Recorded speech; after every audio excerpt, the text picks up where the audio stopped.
এক ফ্যাসিবাদ বিদায় নিল, আরেক ফ্যাসিবাদের উত্থান। আজকে পরিবর্তিত পরিস্থিতিতে পুলিশের ভয়, গোয়েন্দা পুলিশের ভয়, মত প্রকাশের স্বাধীনতা যে নিশ্চিত হবে সেটা কিন্তু আমরা দেখতে পাচ্ছি না। গণতন্ত্র যে সম্পূর্ণরূপে ফিরে এসেছে সেটাও বলা যাবে না। দেশে যখন গভীর সংকট, কথা বলা খুব বিপজ্জনক পরিস্থিতি, গণতন্ত্র একেবারে গোরস্থানে অবস্থান। আজকে পরিবর্তিত পরিস্থিতিতে পুলিশের ভয়, গোয়েন্দা পুলিশের ভয়, নানা এজেন্সির আক্রমণ, এই ভয়ের পরিবেশকে অতিক্রম করেও মানুষের পক্ষে দাঁড়ানোর যে আপনার ঐতিহ্য, যে মানুষের পক্ষে দাঁড়ানোর যে দৃষ্টান্ত, এটা একমাত্র বিএনপি জাতীয়তাবাদী শক্তির।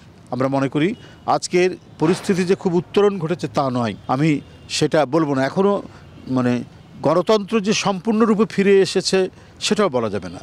আমাদের নির্বাচিত পার্লামেন্ট নেই, অবাধ সুষ্ঠু নির্বাচন এখনও হয়নি।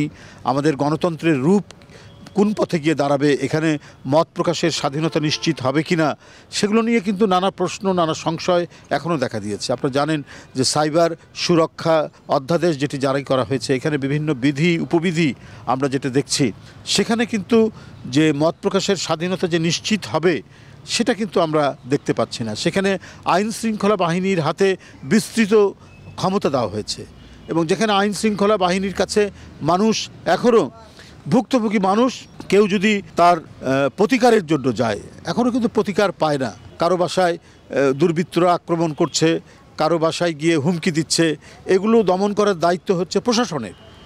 যে প্রশাসন এই কাজগুলো করতে পারেন না, মানুষ অসহায় হয়ে চলে আসে, এবং অনেক ভুক্তভোগী মানুষ থানায় গিয়ে ডায়েরি পর্যন্ত করে না, যে এখানে ডায়েরি করে কোনো লাভ নেই, কারণ আমরা কোনো প্রতিকার পাবো না।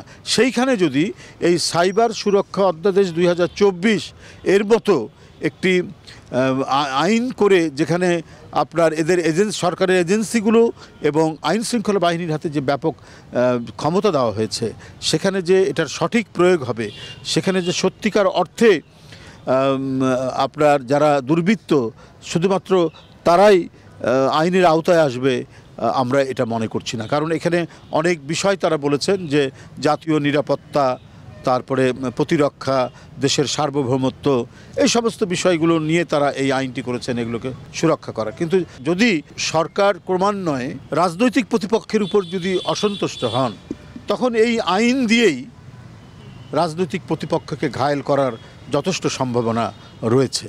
তো সুতরাং যে আইন সরকার পাশ করেছেন ইতিমধ্যে, আমাদের কাছে অবাক লাগে, এখানে অধিকারের সাথে সংশ্লিষ্ট উপদেষ্টা রয়েছেন, তারপরে এই জুলাইয়ের যারা ছাত্রনেতারা রয়েছেন তারা আছেন, সবাই মিলে এই আইনটি পাশ করা হয়েছে।